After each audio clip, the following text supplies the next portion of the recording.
CA प्रतिभा वाला की YouTube channel पे आप सबका स्वागत है। जीएसटी पोर्टल पे एक नई एडवाइजरी इशू हुई है जिसके बारे में हम बात कर रहे हैं।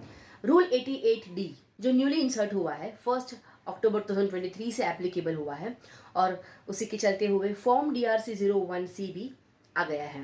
GSTR 3B हम जब फाइल करते हैं तब टेबल 4 जहाँ पे हम ITC क्लेम करते हैं उस ITC का आप जितना ITC क्लेम कर रहे हैं वो अब ट्रैक होगा। कैसे ट्रैकिंग होगी? ITC आप जितना क्लेम कर रहे हैं वो नॉर्मली हम लोग क्या करते हैं GSTR 2B में जितना ITC हमारे लिए अवेलेबल है वो GSTR 3B में ऑटो पॉपुलेट होके आता है और हम उतना ही नॉर्मली ITC क्लेम करते हैं। लेकिन कभी कभार कुछ एडजस्टमेंट करने पड़ते हैं जिसकी वजह से GSTR 3B में हम जो ITC क्लेम करते हैं वो अपने 2B से मैच नहीं होता और ऐसे केस में आपको नोटिस आ सकती है इन DRC 01C। वैसे तो बोला गया था कि ये डिफरेंस की एक लिमिट स्पेसिफाई की जाएगी, अगर डिफरेंस उससे ज्यादा होगा तो ही आपको ये नोटिस आएगी, लेकिन अब तक ये लिमिट स्पेसिफाई नहीं की है। आगे बढ़ने से पहले मैं सीए प्रतिभा वारिया आपके लिए इनकम टैक्स और जीएसटी के अपडेट रिलेटेड वीडियोस लेके आती हूँ। अगर मेरी वीडियो अच्छी लगती है तो प्लीज इसे लाइक कीजिए, शेयर कीजिए, मेरे चैनल को सब्सक्राइब कर दीजिए, मुझे मोटिवेशन मिलता है।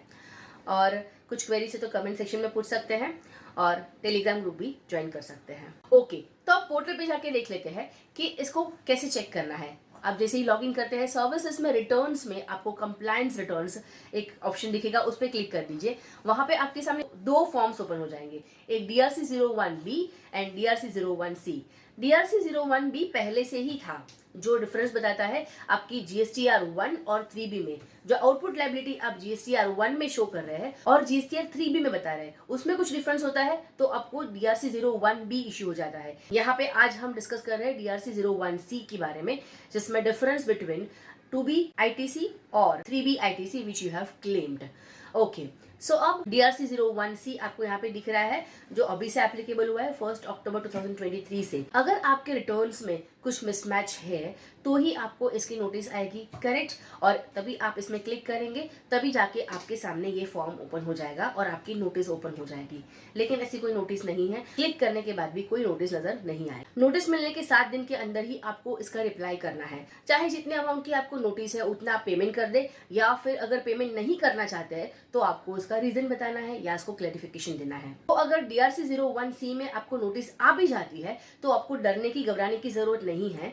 बस इतना है, अगर आप 3B रिटर्न फाइल करते हैं तब उसमें कुछ डिफरेंस है, 2B से मैच नहीं हो रहा है, तो उसका एक्सप्लेनेशन आपके पास होने चाहिए। आपने जो एडजस्टमेंट किया है उसकी वर्किंग आपके पास होनी चाहिए, ताकि जब भी आपके पास DRC 01C इश्यू होता है तो आप इमीडिएटली इसका रिप्लाई दे सके, अगर आपको वो डिफरेंस अमाउंट GST का पे नहीं करना है। अगर आप पेमेंट नहीं करते हैं या फिर 7 दिन के अंदर रिप्लाई नहीं करते हैं तो आपके अगेंस्ट सेक्शन 73-74 की रिकवरी स्टार्ट हो जाएगी। इसके साथ साथ आप नेक्स्ट मंथ का आप GSTR 1 फाइल नहीं कर पाएंगे, आपकी GSTR 1 ब्लॉक हो जाएगी। अब आपको कैसे पता चलेगा कि ये DRC 01C नोटिस आपको इश्यू हुई है? इसके लिए आपका जो रजिस्टर्ड मोबाइल नंबर है और ईमेल आईडी है, उन दोनों पे आपको SMS और ईमेल मिल जाएगा जिसमें आपकी नोटिस का एक रेफरेंस नंबर इन्फॉर्म किया होगा। आपको वही रेफरेंस नंबर यूज करना है और आगे की प्रोसीडिंग स्टार्ट करनी है। ओके, अब हम बात कर रहे थे DRC 01C। एक सॉरी फॉर द डिस्टर्बेंस, आज सैटरडे है और स्कूल में ऑफ है तो साथ में ही है और इसकी वजह से ये थोड़ा डिस्टर्बेंस आ रहा है। तो ये फॉर्म DRC 01 दो पार्ट में डिवाइडेड है, part A part B. Part A में आपको जो नोटिस आया है उसका इंटीमेशन होगा कि कितना अमाउंट, जैसे कि आप यहाँ पे नोटिस में देख सकते हैं कि पार्ट ए में आपके लिए फर्स्ट पॉइंट में बताया जा रहा है अमाउंट की डिमांड है, GST डिफरेंस आ रहा है, और सेकेंड पॉइंट में आपको अमाउंट का क्लासिफिकेशन भी दिया है कि GSTR 2B में आपका इतना ITC है और आपने 3B में इतना क्लेम किया है और उसकी वजह से इतना एक्सेस ITC आपने क्लेम किया है। थर्ड पॉइंट में ये बताया जा रहा है कि आप 7 डेज के अंदर या तो पेमेंट कर दीजिए या तो फिर इसका कोई रिप्लाई कर दीजिए, और अगर आप नहीं करते हैं 7 डेज के अंदर तो आपके अगेंस्ट सेक्शन 73 और 74 की रिकवरी स्टार्ट हो जाएगी और साथ में आपका नेक्स्ट मंथ का GSTR 1 भी ब्लॉक हो जाएगा। और हाँ, अगर आप ये अमाउंट की पेमेंट करना चाहे तो आप DRC 03 में पेमेंट करना है इसका, तो ये भी आपको नोटिस में बताया कि अगर आपको पेमेंट करना है तो DRC 03 में आप पेमेंट कीजिए और फिर आपको रिप्लाई देना है पार्ट बी में, DRC 01C के पार्ट बी में आपको रिप्लाई करना है।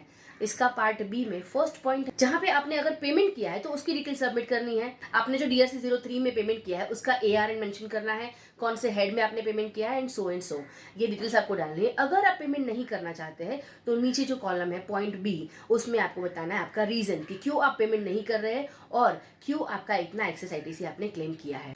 तो आपको जो रीजन देना है, एक्सप्लेनेशन देना है सेकेंड पार्ट में, उसमें पहले से ही आपके लिए 9 रीजंस ऑलरेडी उन्होंने मेंशन किए हैं, आपको उसमें से ही सिलेक्ट करना है और सामने एक्सप्लेनेशन देना है। ओके तो उसमें से फर्स्ट रीजन है कि आपने किसी प्रीवियस पीरियड में ये ITC क्लेम नहीं किया था और आप अब इस पीरियड में उसको क्लेम कर रहे हैं, इसकी वजह से एक्सेस ITC आ रहा है। और प्रीवियस पीरियड में ये ITC क्लेम क्यों नहीं किया था, तो उसका रीजन है कि आपको तभी एक्चुअली वो गुड्स और सर्विस रिसीव नहीं हुआ था। ITC क्लेम करने की वन ऑफ द कंडीशन ये है कि आपने एक्चुअली अपने ये गुड्स और सर्विस रिसीव कर लेने चाहिए, तभी आप ITC क्लेम कर सकते हैं।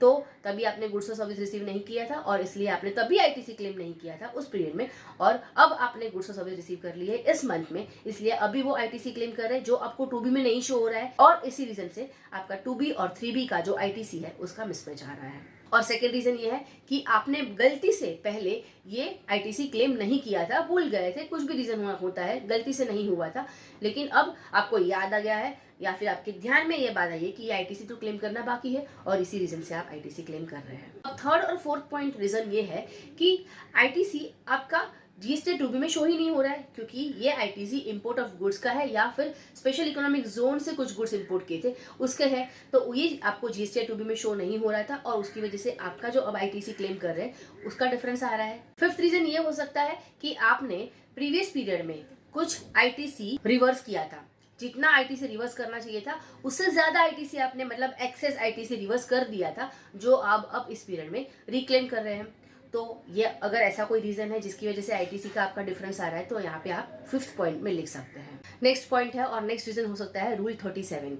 रूल 37 में ये बताया कि अगर आप अपने सप्लायर को विद इन 180 डेज पेमेंट नहीं करते हैं तो आपको वो ITC रिवर्स कर देना है। जब आप उसको पेमेंट कर देंगे आप तब उसको रिक्लेम कर सकते हैं। तो आपने ऐसा कोई ITC रिवर्स किया था क्योंकि आपने सप्लायर को विद इन 180 डेज पेमेंट नहीं किया तो रिवर्स कर दिया था, लेकिन अब आपने पेमेंट किया इस मंथ में उस सप्लायर को, इसीलिए आप वो ITC इस मंथ में क्लेम कर रहे हैं, तो आपको बस सिंपली वहां पे ये बताना है। नेक्स्ट पॉइंट है रूल 37A का।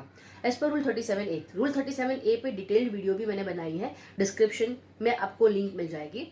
रूल 37A बोलता है कि अगर आपके सप्लायर ने जिसका ITC आपने क्लेम किया है उस सप्लायर ने नेक्स्ट ईयर के 30 सितंबर तक अगर 3B रिटर्न अपना फाइल नहीं किया है तो आपको वो ITC रिवर्स कर देना है before November of the next year.